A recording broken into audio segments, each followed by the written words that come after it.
Shalom to the elect of Israel, to the whole flock of Israel, you Hebrew Israelites, you so-called Negroes, Latinos, Native Americans, West Indians, and Haitians. You got to give all praises, honor, and glory to Yahweh, Bahashim Yahweh Shah. The Most High, the Heavenly Father. His Hebrew name is Yahweh. Not Yahweh, not Jehovah, not God, not Elohim, not Most High, not Lord, not Yah, not Jah, not Ahaya, not Allah, not Abba, not Yahuwah, not Hashem, not Yahweh, Haveh, Vaveh. It's Yahweh. And his only begotten son name in the Hebrew is Yahweh Shah. Not Yahshua, not Yeshua, not Jesus Christos, not Jesus Christ, not Serapis Christos, not Yeshaya, not Yehoshua, not Yahusha, not Yeshua, not Jesus Christos. It's Yahweh Shah. So we got to give all praises, honor, and glory to Yahweh, Bahashim Yahweh Shah, Bahashim Rekah Kodash. Double honors to the apostles, elder bishop and elders of great millstone, who rule well, who teach well, who are the apostles and elders of all of Israel, whether accepted or not. And the sincere salutation to all the Ak and believing this truth and pushing this truth to the four winds of the earth. The entire world shall like to the whole elect. Shalom to the Ak who are listening, learning. If you sis will listen, learning. Mazai from GMS Orlando, Camp Prophet Doom, coming into no lesson, truth, facts, faith, and edification. Another day of edification. Lord, would us be edifying. And I was listening to this guy, Colonel McGregor. The Colonel McGregor. And I just want to play these points he was making. How America, Babylon the Great, and all these other allies of America that's against the guard, which is Russia. Hey, they have, but it's all the Lord, man. They have no clue, no understanding of what they are doing. Look at this. Russia breaks all agreements with the West, Ukraine, and Europe. Man, it's gonna be heavy. I'm gonna have to watch this. But I want to play this clip from this interview. I don't know who the guy is, but he did an interview with the Colonel, and I'm gonna play this. Hey, this is heavy, man. Russia breaks all agreements with the West, Ukraine, and Europe. Man, You see, these people have no clue that the Lord is dealing with all of it, man. But this is the Lord dealing directly with the guard, which is God, man. Let me find this clip. Man, it's a lot, man. I gotta get into this when I get out the plantation. So let me pull this up. The video is like 4 to 5 minutes, but I'm only playing 23 minutes of this. This is heavy. Let's run this back. 23 minutes of this I want to play. Hey, these people have no clue what the hell they got going on, man. Alright, so I'm going to play this. And man, there's so much. And man, I'm listening to the elder yesterday at GMS Inquiry Early. And he mentioned in his video the D761 that China got, man. And it holds 60 intercontinental ballistic missile warheads and a hydrogen bomb. Man, I was just looking it up. I found a video on the 9-minute clip. Lord willing, I'm gonna get into that too. But let me play some of this. Lord willing, be edifying. Check this out. We're doing. Why were we building them up? Why were we cultivating the hatred and hostility for Russia? And where did this man Zelensky come from? Remember, Zelensky was an unknown comedian of questionable value who shows up out of nowhere and he becomes the head of state. And remember, he ran on a platform that told the Ukrainians, we want peace with Russia. We have to find a way forward that's peaceful. He was elected overwhelmingly on that platform. Then he did a 180 and turned into the most, vicious Russian hater and warlike individual they've ever had. The funny thing about Zelensky is that when he was elected, he could not speak a word of Ukrainian. Oh, wow. He grew up speaking only Russian. That was an embarrassment to our State Department, as I learned when I spent some time there. And they worked hard for several months to bring him up to speed. It's not that Ukrainian and Russian are so different that in a few months one can't master the other. But nevertheless, stop and think about that. But he had a huge, huge support from the Ukrainian people, which tells you the masses of Ukrainians want nothing to do with the war against Russia.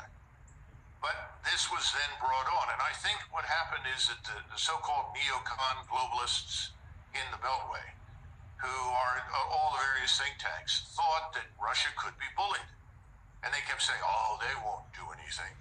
Putin won't do anything. I was interviewed by Dmitry Simes in January of last year, and I was asked point blank, do you think Russia will go? And I said, absolutely.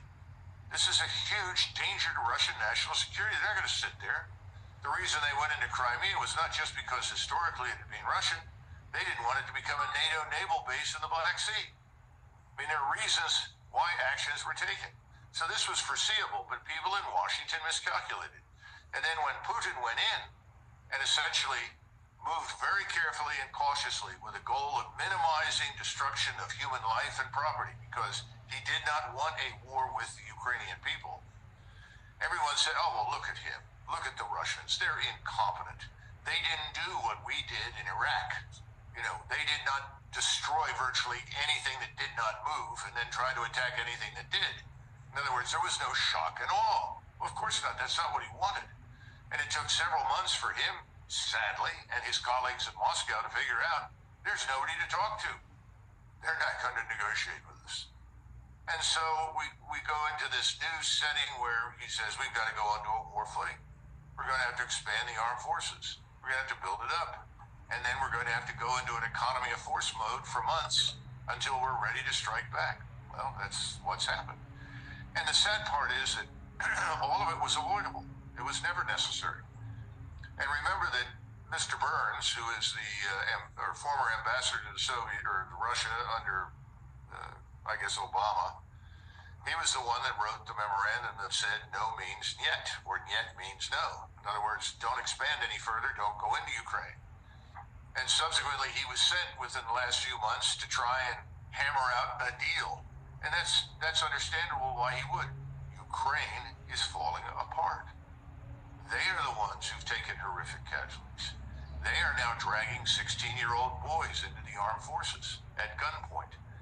They are still taking heavy casualties, and 75% of their casualties have been from artillery systems, strike systems such as rocket artillery, missiles, aviation, and artillery. All of those together, 75% of their casualties. And millions of people are being destroyed by this. Yeah, it's been very interesting to watch the mainstream media because I cover the news, and so I have to at least see what they're doing.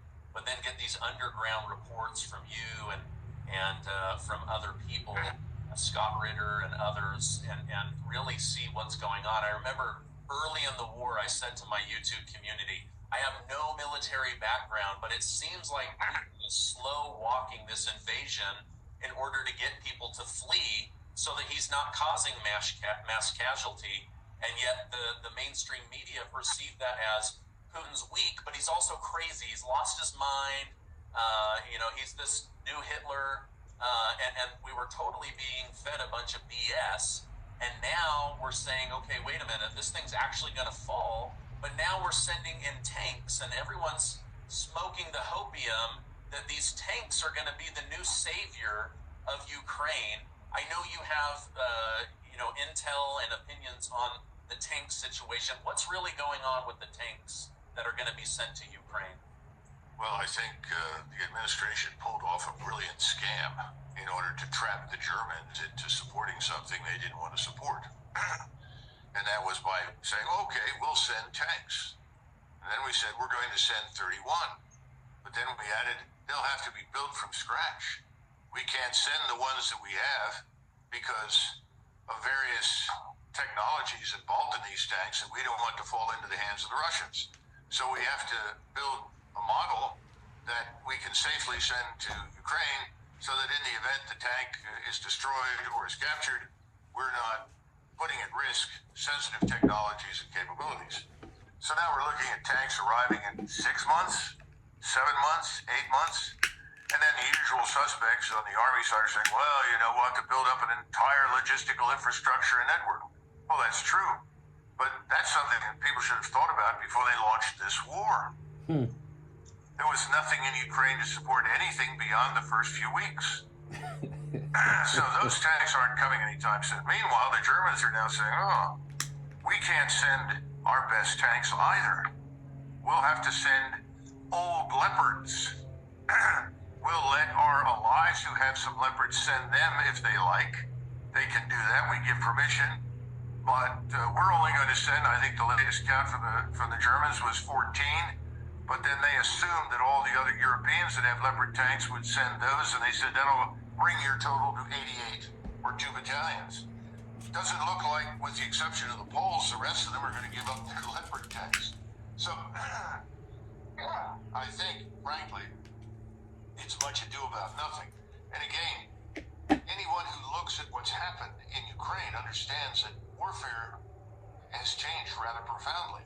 Warfare is not going to be dominated by armor on the ground as it once was. What dominates warfare today is something I've been writing about for 30 years, off and on, and that is intelligence, surveillance, and reconnaissance linked to strike systems, rocket artillery, missiles, conventional artillery. That's what's dominating the battlefield. That's what's lethal. Now, sometimes it comes in the form of a small, handheld weapon system, but most of the damage is really done by much larger, more powerful precision-guided munitions and missiles. The Russians understand this. They were the first to recognize this back in the 1970s. This is now being employed. So if you send armor anywhere without substantial air defense support to try and defeat these missile threats from drones, from terminally guided systems, whatever, you're not going to have tanks for very long. You could watch 88 tanks vaporize in a few minutes. And at the same You see, you heard what he said? Russia was the first to recognize this in the 70s.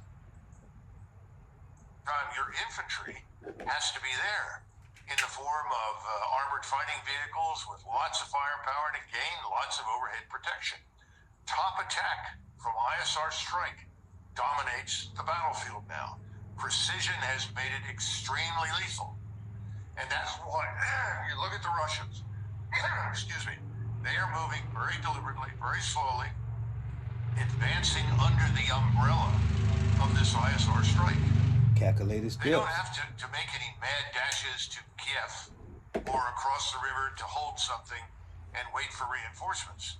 They have effectively created steamrollers. The steamroller is supported by this top attack system, the ISR strike complex, the overhead surveillance. And it's working very effectively. It's protecting their forces and absolutely devastating the enemy. And then as they need to, they move forward their armored force on the ground and their direct fire capabilities with the infantry and the armor, and they annihilate whatever is left after the... And that's simply what it sounds like to me is Russia is measuring twice and cutting once, man. Disrupted, disintegrated, atomized, you whatever words you want, the front. That front in southern Ukraine is crumbling. It's falling apart. It's almost completely destroyed at this point. And how many casualties Ukrainians have had is anybody's guess. I've heard from 157,000 dead up to over 200,000 dead. I've heard 400,000 casualties. I've heard 500,000 casualties. No. And that just experience, as Nahalia, big brother of the camp, always say, the best experience for soldiers is combat, man. It's experience. All them dead bodies over there, man. And that's experience for Russian military, man. One is telling the truth in the West. The only way you can find these things out is by talking to people on the ground. Ukrainians, Russians, and Poles are very helpful. And they will tell you the truth. And the American people haven't been told the truth. And they don't understand that we are not in a position to go to war with anyone today. We're not. We don't have munitions factories, armaments factories, turning out equipment 24 hours a day, 7 days a week. The Russians do. Their factories are humming. There's no shortage of anything. In fact, what they've done recently, according to the most recent reports I've seen, is that they've walked back from some of the major overhead strikes. They have the capacity to fire 60,000 rounds a day, including rockets and missiles at the Ukrainians. 60,000 rounds.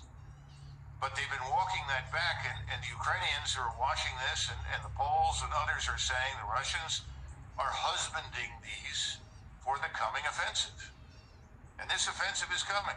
There are 700,000 troops all the way around Ukraine. Of that number, probably 250 to 300,000 are combat forces. In other words, the people that actually go forward and kill the enemy. They're going to move. And when they move, this steamroller will go forward as I've described. And they will annihilate what is left. And it doesn't make any difference what you said to the Ukrainians. They can't be trained fast enough. There are not enough of them left anymore that can do anything. If you're starting to drag 16-year-old boys off the street, away from their families, into uniform, what kind of a situation do you think you confront? It's terrible. And it's not necessary. Hey, look at the title. The title say, "No more proxy war. NATO moves towards direct war with Russia as Ukraine collapse." Colonel Doug McGregor. Hey, we dragging 16-year-olds, man. Hey, but that draft coming to Babylon the Great, man. We've done this to the Ukrainians. This nation is almost destroyed. There are between 18 and 22 million Ukrainians left in the territory that Zelensky and his friends in Kyiv control. More than 10 million have left the country. That's Daniel 7. What's that? 19 and 20, man. Babylon the Great. Hey, his look was more stout than his fellows, man. Draining all the damn Ukrainians. Ain't gonna be nothing over there but women and children, man. And old folk. Hey, but they go back to the Khazarian Empire, man. They all 4 million Edomites. are Russians living under Russian administration and are quite happy about it in the East. And then you have the casualties. And then you have 2 million that were already in the West working in the EU and Great Britain. And the sum at the beginning was never more than about 37.4 million. So this whole thing is a catastrophe. We're killing the Ukrainian nation. We're killing the Ukrainian state. And this is not something that was inevitable. But we were not willing to consider neutrality for Ukraine. Yeah. And yet we have decades of experience with neutrality in Austria that worked very well. When Austria finally secured neutrality, Eisenhower, who then was president, was greatly relieved. He kept saying, we don't have the forces to protect all these countries. Let's make as many of them neutral as possible. He wanted to neutralize Poland. He wanted to neutralize many of these states that are now part of NATO. He said, we can't defend them. We can't defend them now, Stephen. We can't. And see, that's and as the Edomite as a whole, man, which America is the head, man. The elites control the world from America and Israel. Hey, that's why they got these military bases spread everywhere, man. As it tell you in Habakkuk 1, it said they shall spread themselves, their horsemen. Let me go to it real quick. Their horsemen shall spread themselves.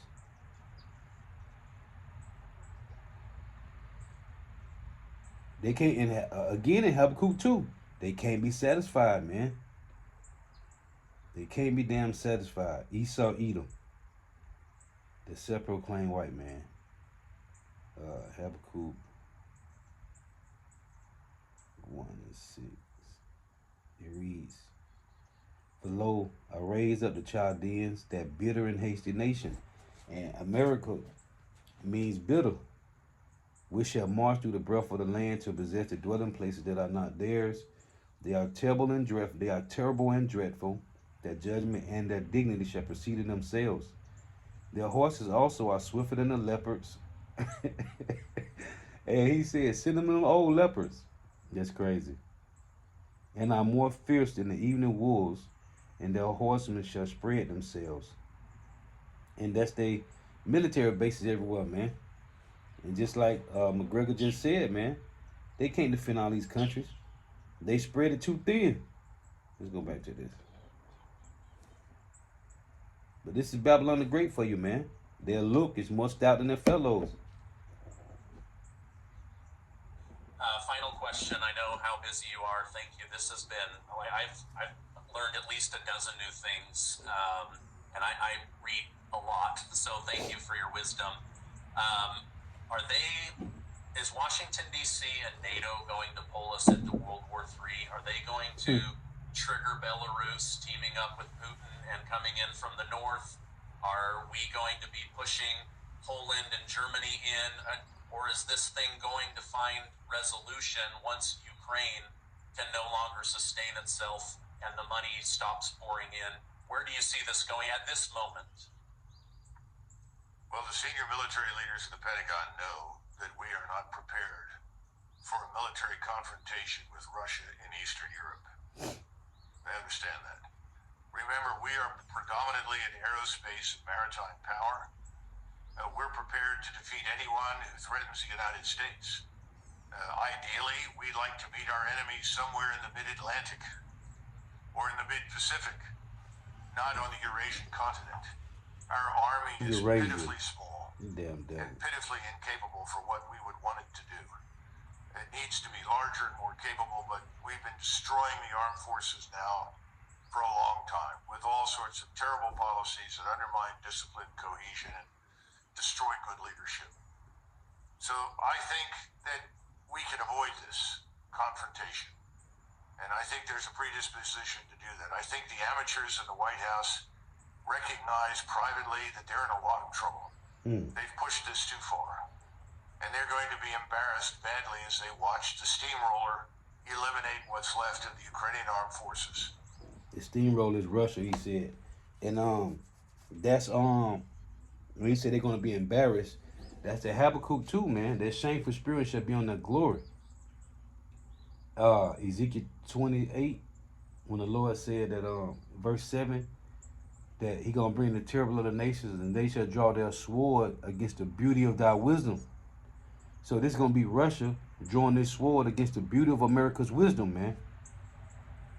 From what I'm seeing outside of CNN and other mainstream media, is it seems like it's the politicians in Washington, D.C. that are more eager to fight this battle through Ukraine against Putin, and it doesn't seem as if the Pentagon is as on board as the politicians. Who's really behind wanting this war? Watch what he finna say. Well, I think it's clear that the American people are largely divorced from the reality of this conflict, as they have been for the last 30 years. Divorced from all the conflicts. War has always been something that happened far away on somebody else's soil. The difference this time is that Washington has decided, along with help and assistance, particularly from its allies in London and the global financial community run out of New York City, to wage... You heard him? He talking in code, but he say the elites.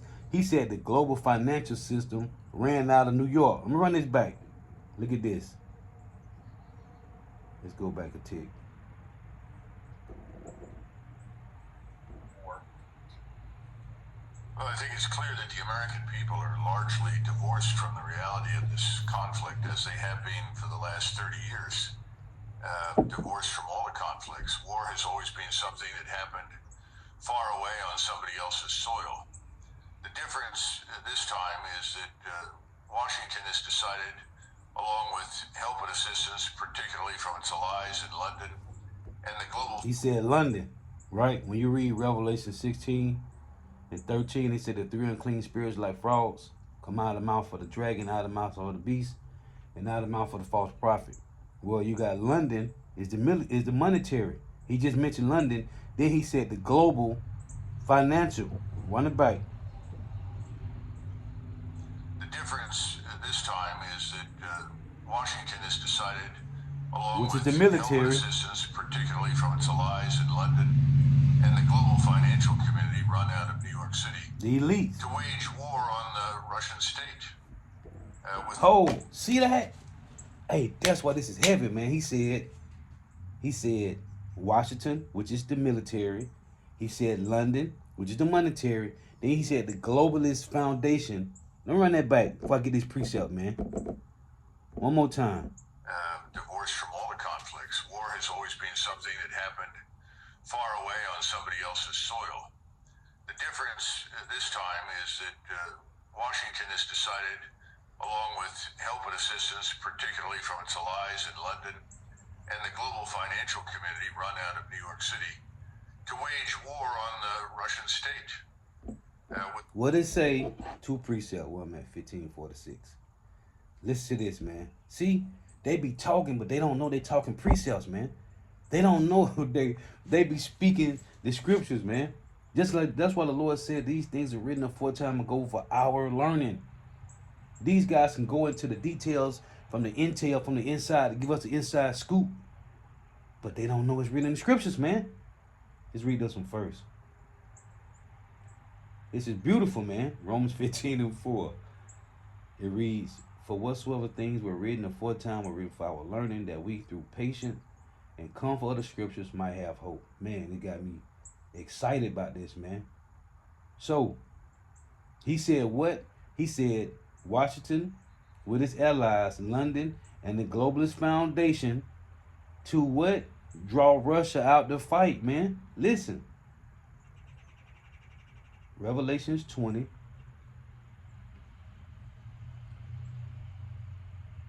Let's read this Revelation 16 first. Revelation 16:13, it reads, "And I saw 3 unclean spirits like frogs come out of the mouth of the dragon, and out of the mouth of the beast, and out of the mouth of the false prophet. For they are the spirits of devils working miracles, which go forth unto the kings of the earth and of the whole world, to gather them to the battle of the great day of God Almighty." Right? Because the Lord going to turn all of them to fight Yahweh Shai. But this is the point. Revelations 20:7. "And when 1,000 years are expired, Satan shall be loosed out of his prison, and shall go out to deceive the nations which are in the 4 quarters of the earth, Gog and Magog." Because Russia is the importance of this, man. Because the Lord going to use Russia as Esau is the Lord's whipping stick, right? You got Psalm 17:13 when they say, "The wicked is his sword, but there is a terrible amongst the wicked of the Edomites, which is Gog, and shall go out to deceive the nations which are in the 4 quarters of the earth, Gog and Magog, to gather them to battle, the number of whom is the sand of the sea." So we just heard him say that. Now let me show you something. Them 3 unclean spirits, right? I keep this. Lord, when I can pull it up here. Let me see. Look at this. If it's still here, unless they took it down. But I got it pinned to this phone. Let me show you this. Now this is called the global elite. Right? You see it? They done kind of change it up a little bit. You see it say Trinity of the globalist control. Look at that. It say, let me get up on the camera. It say city, hold on. It got City of London, right? It got District of Columbia, and it got Vatican City. These are the 3 in Revelation 16. So it reads, "The globalist elite march in 4 essential columns: corporate, academic, political, and organized religion. In general, the goals for globalism are created by corporate academic, then provide studies and white papers that justify corporate goals. Political sells academic arguments to the public and, if necessary, changes laws to accommodate and facilitate corporate in getting what it wants. Organized religion, along with the church and state, secures corporate, academic, and political rule into a globalist order. Trinity of globalist control. City of London, financial power." I just showed it to you. Financial power, 1067. District of Columbia, military power, established 1871. Vatican City, religious power, sovereign in 1929. All three Revelation 16 and 13, all three are separate states, completely independent of their respective countries, man. Yeah. You see it? I don't know why I won't pick up. All three are separate states. See it? That's Revelation 16 and 13, man. Yeah, I keep this on this phone. And I tried to find it so I can pin it to that phone. I can't even find it. I'm gonna have to do they got it where you gotta type it in a certain way to get it. But anyway, yeah, man. The Trinity of globalist control. Let's go back to this. And they got all the names. Let me go back to show you. They got all the names when you scroll down. It said the power behind the Committee of 300 is an Anglo-Jewish cousinhood that dominate the financial and political systems of the world. This cousinhood includes the Rothschilds, Rockefeller, Oppenheimer, Goldsmith, Mercator, Montefiore, Sassoons, Wahlberg, Samuels, Franklins, Qadari, Worms, Stearns, Cohen's families. Ruling families. See it? Ruling families. It's 60 of them. Rothschilds, which was known as the Bayer or Bauer family, Rockefellers, Oppenheimers, all these names. It's 60 of them. They got the Windows. They got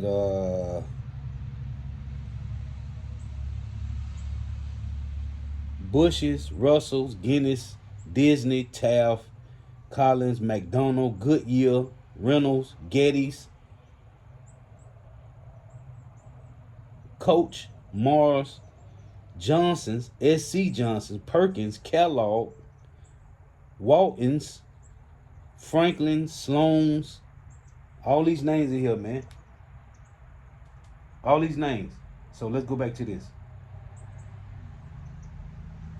This is heavy, man. It's heavy. I'm listening to him. I said, man, I gotta go into this. Hold on. Gotta go back a few ticks.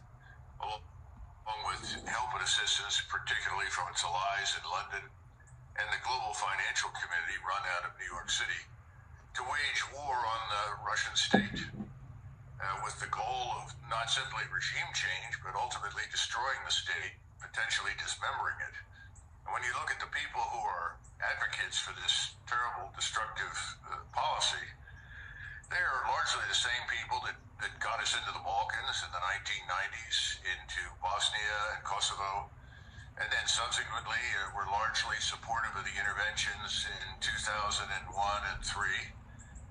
And he mentioned Bosnia, because NATO was created to destroy Russia, to destroy the Soviet Union. They dropped bombs on Bosnia and Yugoslavia. Perpetual warfare in the Middle East, demonizing and transforming into an enemy Libya, Syria, and obviously Iran. This is an old story. It's the same old trope that you've been hearing.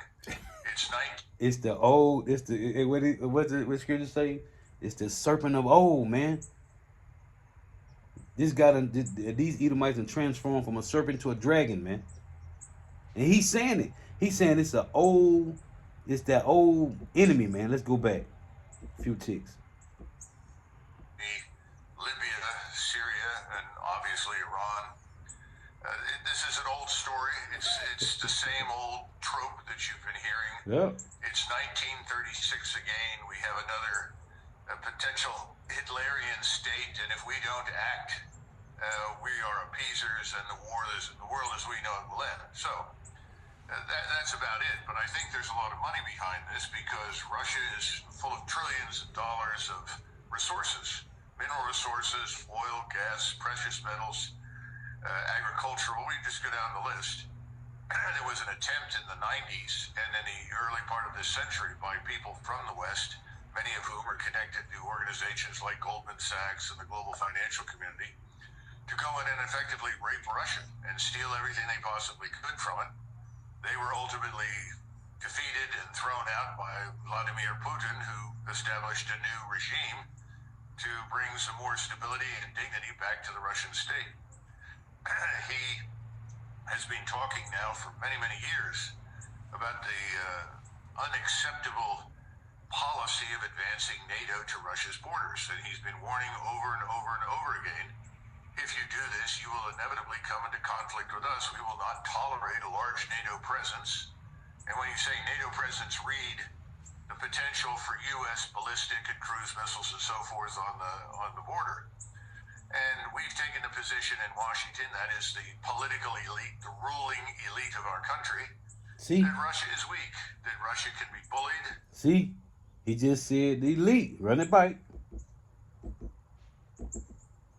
See, they be talking in code, man. Cruise missiles and so forth on the border. And we've taken a position in Washington, that is the political elite, the ruling elite of our country, that Russia is weak, that Russia can be bullied, and all we have to do is apply great pressure. And since we dominate the global financial system, he said Washington is the political elite of our country.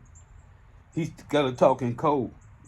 He couldn't, when he said Washington and their allies, which is London and the globalist financial, he couldn't put that together and then say the elites.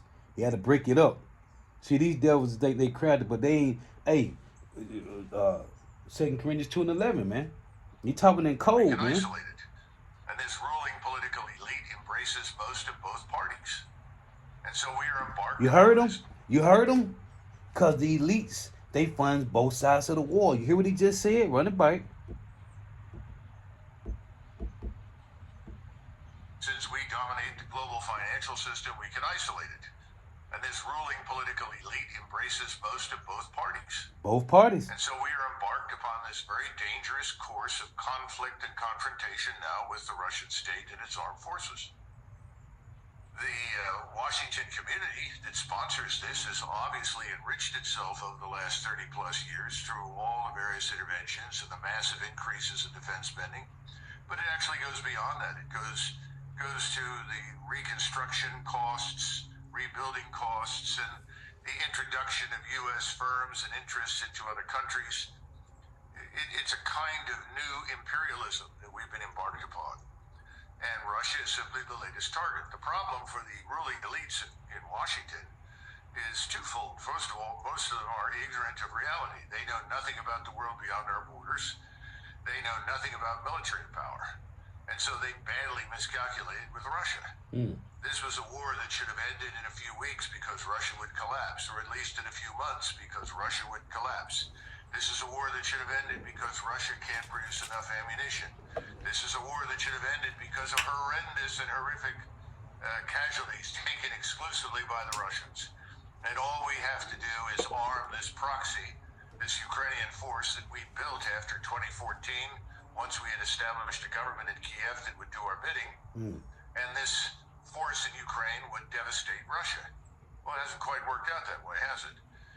So now we face a very different set of circumstances. But when you ask who is behind it, you've got to look at a whole range of people. And remember that the preeminent goal in Washington for most politicians is to stay in office and continue to enrich themselves. Therefore, they pay a great deal of attention to their donors.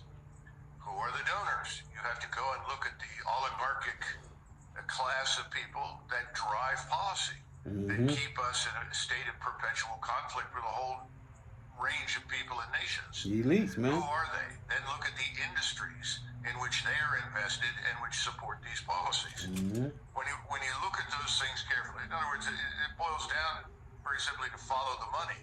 When you do that, you begin to understand that what's happening in Washington has nothing to do with the American people or United States interests. Right. No one in the United States, very few people in the United States know where Ukraine is. They could care less. Right. And when you ask about NATO, people will say, "Oh yeah, sure, that's important, I guess." What is it? This is the problem with just about everything. I think that's been happening in the United States since the end of the Second World War. Most Americans aren't terribly interested on what goes on beyond the borders of their own country. I mean, frankly, most of what happens around the world on any given day doesn't make much difference to us. So you've got a ruling class that says, no, we want to be engaged everywhere because it's beneficial. That ruling class is diverse, but again, it embraces both sides of the political spectrum. That's why if you're expecting a Republican-controlled House to suddenly dramatically, shift into reverse gear and stop something, you're very much mistaken.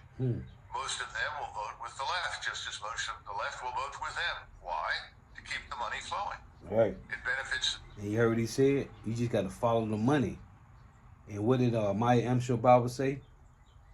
Give me control of the money, and I care not who make the laws, man.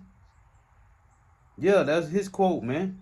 Give me control of the money, and I care not who make the laws. He said, follow the money. And when you follow the money, everybody checks get signed from the elites, man. Them because it benefits their donors. The Russians, just as we do. They have the same capability to monitor what happens from 100,000 feet in space that we do. They can read the names on gravestones, and if they want to monitor the conversations in the White House, they can do it. All right? Why are we worried about this flimsy balloon that is too small to carry a significant payload?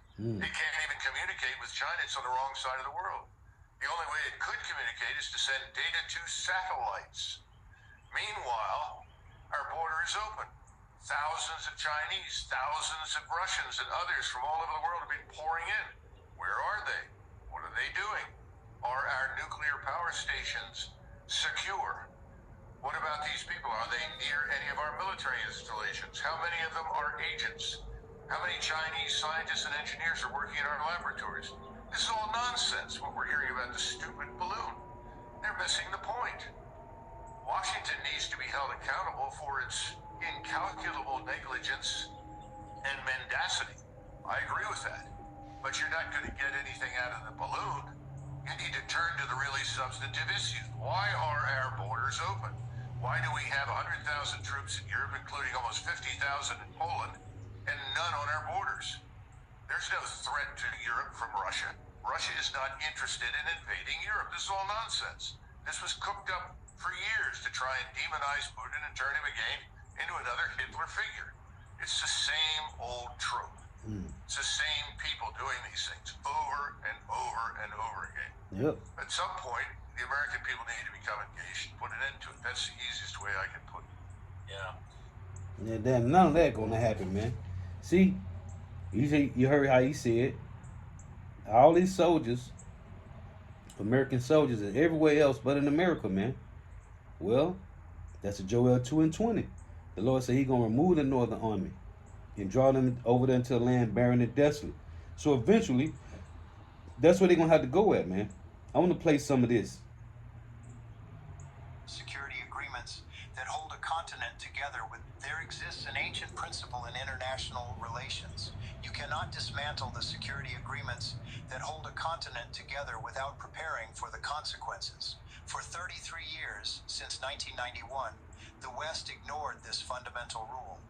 But this week, Russia just announced the suspension of all military treaties that limited its capacity for action in Eastern Europe. We're talking about 14 bilateral agreements between Russia and NATO. We're talking about the Treaty on Conventional Armed Forces in Europe that limited troops and tanks. We're talking about memorandums on military transparency that allowed mutual inspections. All of that ended last Tuesday when Russian Foreign Minister Sergei Lavrov declared before the Security Council that Moscow no longer considers itself bound by restrictions inherited from an era that died in February 2022. What the corporate media doesn't want you to know is that this is not an impulsive move. It's the calculated culmination of 15 months of preparation. While CNN was showing you images of Russian tanks, what they didn't show you was the systematic dismantling of the entire legal framework that prevented Russia from deploying forces without limits in its periphery. And here's what should terrify you. Ukraine lost the war the day Washington decided to expand NATO to Moscow's doorstep. Europe is discovering it cannot maintain its lifestyle while depending on the gas of a declared enemy. And the United States faces something unthinkable, an adversary who no longer respects the rules of the game that Washington wrote. I worked in geopolitical analysis for years. I've seen this pattern before, but never at this scale, never with so many major players involved simultaneously. To understand why Russia is doing this now, you need to understand the list of Western aggressions that built this moment. In 1990, Secretary of State James Baker promised Mikhail Gorbachev that NATO would not move 1 inch eastward if Russia allowed German reunification. This is documented in declassified State Department cables. What did the West do? In 1999, NATO incorporated Poland, Hungary, and the Czech Republic. In 2004, it added 7 more countries, including the Baltic republics that directly border Russian territory. In 2009, Albania and Croatia. In 2017, Montenegro. In 2020, North Macedonia. Each expansion brought NATO weaponry closer to Moscow. Each expansion violated explicit promises. Each expansion was accompanied by declarations from Washington saying, "This is not against Russia," while they installed missile systems 500 kilometers from the Russian border. See, this is Babylon the Great trying to do that same scenario over again. We're destroying the Soviet Union, man. And this is what the Lord said he gonna put hooks into the jaws of God and turn them back to the old Soviet Union Cold War mentality, man. So, hey, these devils been trying to get close. They on the outskirts of all the borders of Soviet Union, man. Hey, the Lord got y'all ass drawn over there so you can be destroyed, man. This is heavy. This is heavy. We in real time watching the Lord gather all these armies. Oh, and I'll listen to the elder. I gotta find an elder name because I don't know his name. Elder be doing edifying lessons. Gia mentioned quiet early. He was making a point in Joel 3 when they say proclaim ye to the nations, right? Prepare the mighty men, let them come up, be your plowshares and the swords and your pruning hooks and the spears. Let the weak say I'm strong. It ain't, he was saying it ain't that America is weak now. The other nations got nuclear capability, so they ain't weak. So now they becoming as Russia, as America is. He wasn't saying that America is weak, which it is. It's becoming weak as hell. But now the other countries, they got military hardware. They got an arsenal. So now they ain't weak no more. So that make them strong like America. And Russia got way more missiles than Babylon the Great do. So now these other nations are becoming strong. That's heavy, man. ain't no more bullying like what happened in Venezuela. Elder Malcolm was playing a video and the chick was going in and saying they was getting shot back at, man. Babylon, they just go over there and they ain't get no shot fired at them. They got shots fired back at them too, man. But these nations ain't weak anymore, man. Everybody's strong now because they got the guard. They looking at the guard. The guard giving missiles. Russia just gave missiles to Belarus, man. Let's go back to this. So these nations ain't weak anymore, man. Total cost of these expansions in NATO military infrastructure, $137 billion between 1999 and 2023. Every dollar was a reminder to Moscow that the West never intended to honor its commitments. In February 2014, the democratically elected government of Viktor Yanukovych was overthrown in what Washington called the Revolution of Dignity. Assistant Secretary of State Victoria Nuland was recorded in a phone call saying, "Fuck the EU," while discussing who should lead the new Ukrainian government. The United States publicly admitted spending $5 billion on democracy promotion in Ukraine between 1991 and 2014. Democracy promotion, they orchestrated the replacement of a pro-Russian government with a pro-Western one. Russia's response was to annex Crimea in March 2014. Why? Because Sevastopol houses Russia's only warm water naval base in the Black Sea. If Ukraine joined NATO, Russia would lose its ability to project naval power in the Mediterranean. The West called this illegal aggression, while conveniently forgetting they had supported Kosovo's secession from Serbia in 1999 without UN Security Council approval. The hypocrisy was transparent. After Crimea, the United States and the European Union imposed waves of sanctions designed to strangle the Russian economy. Hey, and Pooh went back and got Crimea, man. Let me get this precept real quick. He went back and got Crimea, man. Hey, because Crimea was a part of the Soviet Union anyway. Just like Ukraine is a part of the Soviet Union, man. Just like Taiwan is a part of China, man. Hey, man. That's why these Edomites got to be gone, man.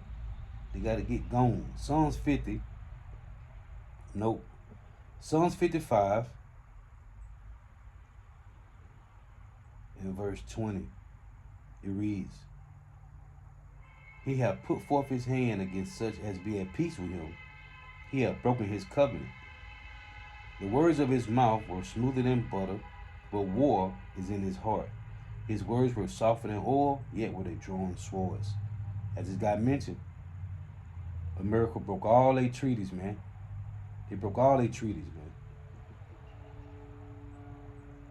Hey, it's saying, let me read this in Job real quick. Job 24. This is Job 24. In verse 22. He draweth the mighty with his power, which is that sword, that military power. He riseth up, and no man is sure of life.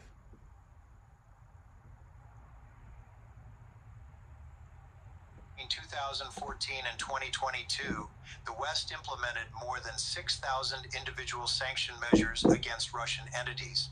These sanctions blocked Russia from Western financial markets, froze $300 billion in Russian central bank reserves stored in Western jurisdictions, and banned the export of advanced technology to Moscow. The message was clear. You obey our rules or we destroy your economy. You see, they poking the bear, man. Babylon the Great is just poking this bear, man. The result, Russia turned to China, India, and the global south. It built alternative payment systems to SWIFT. It reoriented its energy trade toward Asia. The sanctions didn't weaken Russia. They forced Russia to build an economy resistant to Western pressure. Since February 2022, the United States and NATO have sent more than $175 billion in military and economic assistance to Ukraine. For nothing. This includes HIMARS missile systems with 80-kilometer range, Abrams tanks, Patriot air defense systems, and critically ATAC-MS missiles with 300-kilometer range that can strike Russian territory. In November 2024, the United States authorized Ukraine to use these missiles to attack targets inside Russia. France and the United Kingdom followed with their own Storm Shadow and Scalp missiles. These are not defensive acts. These are acts that turn NATO into a direct co-belligerent in the war. When a missile manufactured in the United States, guided by U.S. satellite intelligence, and programmed by U.S. military personnel strikes Russian territory, we're no longer talking about support for Ukraine. We're talking about a NATO-Russia proxy war. In March 2022, Turkey mediated peace talks in Istanbul. Russia proposed an agreement. Ukraine committed to permanent neutrality, no NATO membership, maintained its sovereignty except for Crimea, and hostilities ended. Ukraine was prepared to sign. Then Boris Johnson, the British Prime Minister, arrived in Kiev with a simple message. The West will back you. Keep fighting. The talks collapsed. The war continued. 500,000 Ukrainians have died since then because... This nigga said, keep fighting. The West will back you. I got a precept, man. Hey, man, the Lord is showing out, man. Man, Proverbs. That nigga said, keep fighting, the West will back you. Proverbs 16 and 29. This is exactly what he just said that the British guy said from Great Britain. A violent man enticeth his neighbor and leadeth him into a way that is not good. He shut up his eyes to devise forward things, moving his lips, he bringeth evil to pass. This is what he told this guy, man. Let's run this back, man. That's heavy. See, we listen to them. We listen to all these Edomites, man. No matter who it is. Clayton from Redacted, Glenn Beck, Richard Wolf, Chris Hedges, Peter Schiff, Gerald Salente, Jeremy Babe, all these guys. And we filter all of it through the scriptures, man. Let's play this again.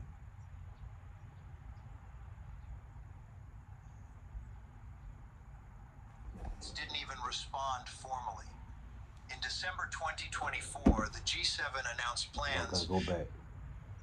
The talks collapsed. The war continued.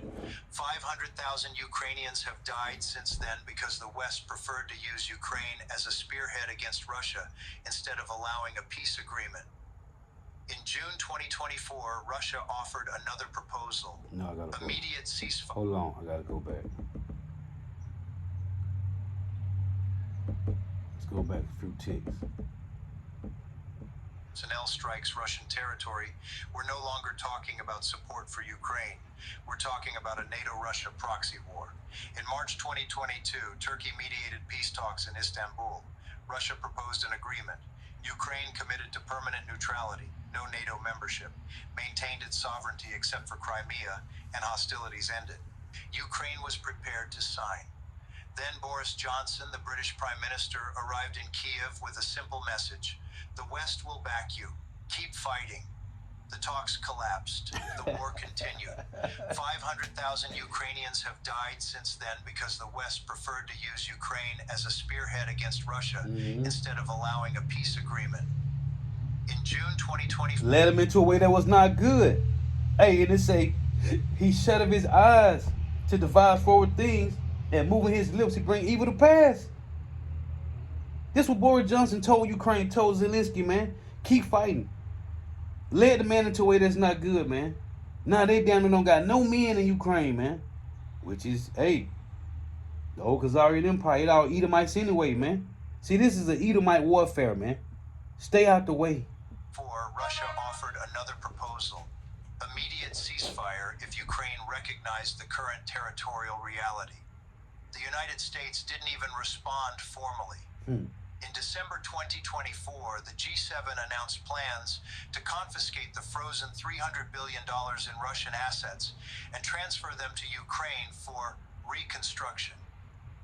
This has no precedent in modern financial history. Even during the Cold War, neither the United States nor the Soviet Union confiscated each other's sovereign assets. Why? Because doing so destroys trust in the entire international financial system. China watched, India watched, Saudi Arabia watched.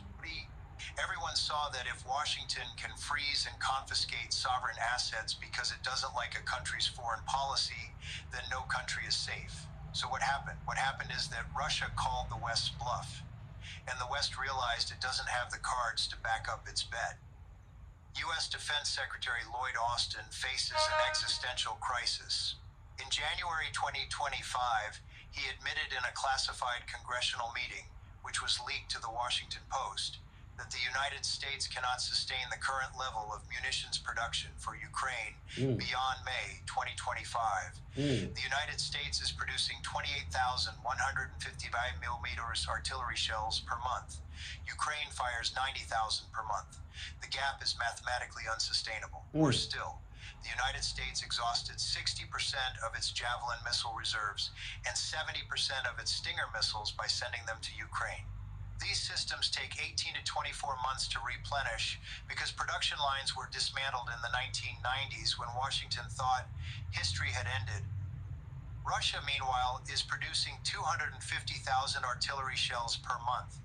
They've mobilized their economy for total war. The United States can't even convince weapons manufacturers to expand production because government contracts aren't lucrative enough. The brutal reality, the West... Hold on, you heard what he said?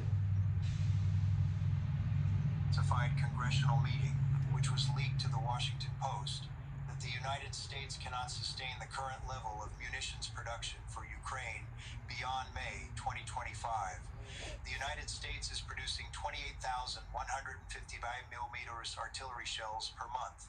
Ukraine fires 90,000 per month. The gap is mathematically unsustainable. Worse still, the United States exhausted 60% of its Javelin missile reserves and 70% of its Stinger missiles by sending them to Ukraine. These systems take 18 to 24 months to replenish because production lines were dismantled in the 1990s when Washington thought history had ended. Russia, meanwhile, is producing 250,000 artillery shells per month. They've mobilized their economy for total war. The United States can't even convince weapons manufacturers. They mobilized their economy for what? Hold on. History had ended. Russia, meanwhile, is producing 250,000 artillery shells per month. They've mobilized their economy for total war. They mobilized their economy for total war. Hold on. Hold on. Man, this is heavy, man. Joel. See? Same old two-step, man. Joel 3 and 9, it reads, proclaim ye this among the Gentiles, prepare war, wake up the mighty men, let all the men of war draw near, let them come up. Be your plowshares and the swords, and your pruning hooks and the spears, let the weak say, I am strong. Assemble yourselves and come, all ye heathen, and gather yourselves together round about there to cause our mighty ones to come down, O Lord. They have what? One more time. Hello and welcome. Oh man, it done jumped. Damn it. Salakia. Hold on.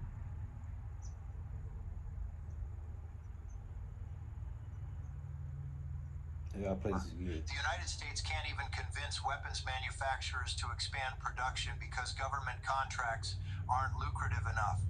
The brutal reality. The West entered a war of attrition against an economy that... Go back. Gotta go back a few. Month.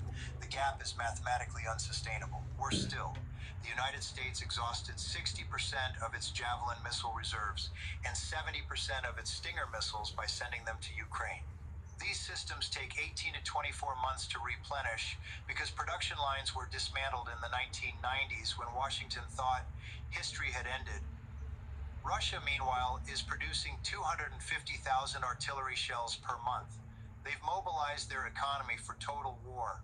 The United States can't even convince weapons manufacturers to expand production because government contracts aren't lucrative enough. The brutal reality. The West entered a war of attrition against an economy that has more manufacturing capacity, more willingness to suffer losses, and more strategic patience. For Europe, the situation is even more desperate. Germany, the economic locomotive of the continent, entered recession in 2024 for the second consecutive year. The main reason, the collapse of its energy model.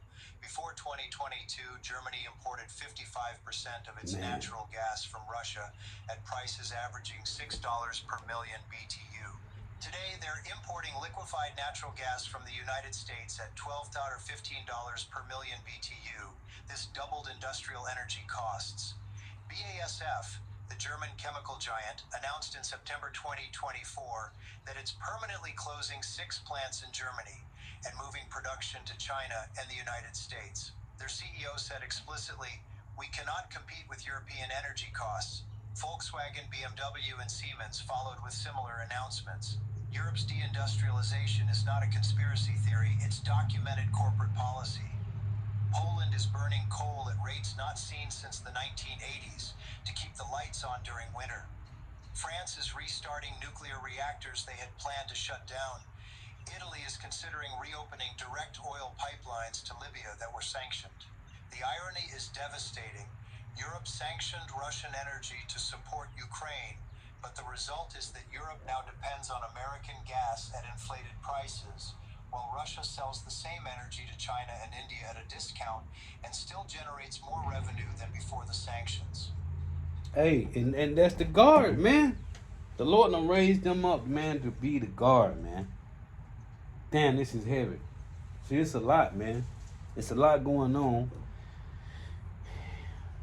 that the Lord has given us. All we got to do is filter through the scriptures, man.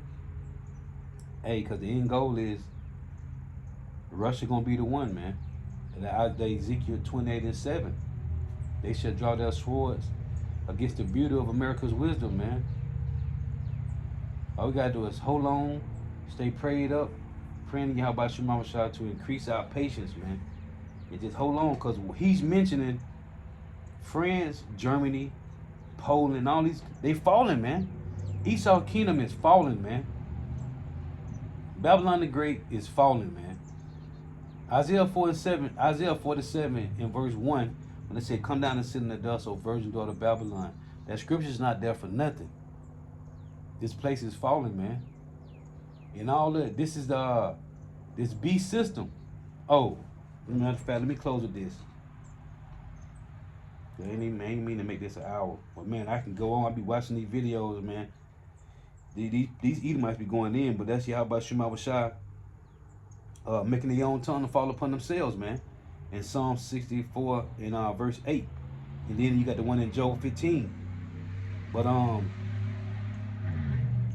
in Daniel 7, because this is that beast system that's falling, man. Daniel 7 and what is that? 11. Daniel 7 and 11. I beheld then because of the voice of the great words which the horn spake. I beheld even till the beast was slain and his body destroyed and given to the burning flame. And this beast is it's the Edomite, the self-proclaimed so-called white man system, man. Because verse 12 reads, as concerning the rest of the beasts, they had their dominion taken away, yet their lives were prolonged for a season of time. So once the Edomites is destroyed, the other heathen nation get to go back into their lands, man. And they're going to be tributaries to Israel forever. The rest of these heathen nations will be tributaries to Yahushua forever, man. But anyway, hey, this is heavy, man. And I got a lot more. I'm gonna have to, man. It's so much going on right now, man. All these different rumors of wars, man. And then the title said, "This ain't no more proxy war, man." Hey, it's finna heat up. World War III is about to heat up, man. Oh, matter of fact, let me close that. So you had Revelations 9. I want to do a little clip tonight, a little lesson tonight on these D761 missile defense system, missiles system that China got. As I was listening to the elder, he said it holds 60 missiles and 1 hydrogen bomb. That's why it's 61. 60 missiles and 1 hydrogen bomb. Man, that's heavy, man. Revelation. Because World War III is coming, man. And as we are watching World War III unfold, the RFID micro seal, the infrastructure for the mark of the beast is set up and ready to go. Revelation 9 and 12, 1 woe is past, and behold, there come 2 woes more hereafter. Revelation 11 and 14, the second woe is past, and behold, the third woe cometh quickly. Isaiah 9 and 5, and it reads, if for every battle of the warrior is with confused noise and garments rolled in blood, but this shall be with burning and fuel of fire. So we are watching World War III brew up as we are watching the RFID micro seal infrastructure set up, and it's ready to be mandated. All they're going to take is, as the apostles, Elder Bishop knows always say, hey, 1 calamity away from the mark of the beast being established. Hey, and once the mark of the beast is mandatory, here come Jacob trouble, World War III, man. Hey, so Lord was edifying. I'm gonna give all praise, honor, and glory to Yahweh, Bahashim Yahushai, Bahashim Rikah Kodash. Double honors to the apostles, the elder bishop, and elders of great millstone who rule well, who teach well, who are the apostles and elders of all of Israel, whether accepted or not. And a sincere salutation to all the Akim believing this truth and pushing this truth, but the 4 winds of the earth, the entire world shall light to the elect. Until next time, I say Shalom, Wa Ubah.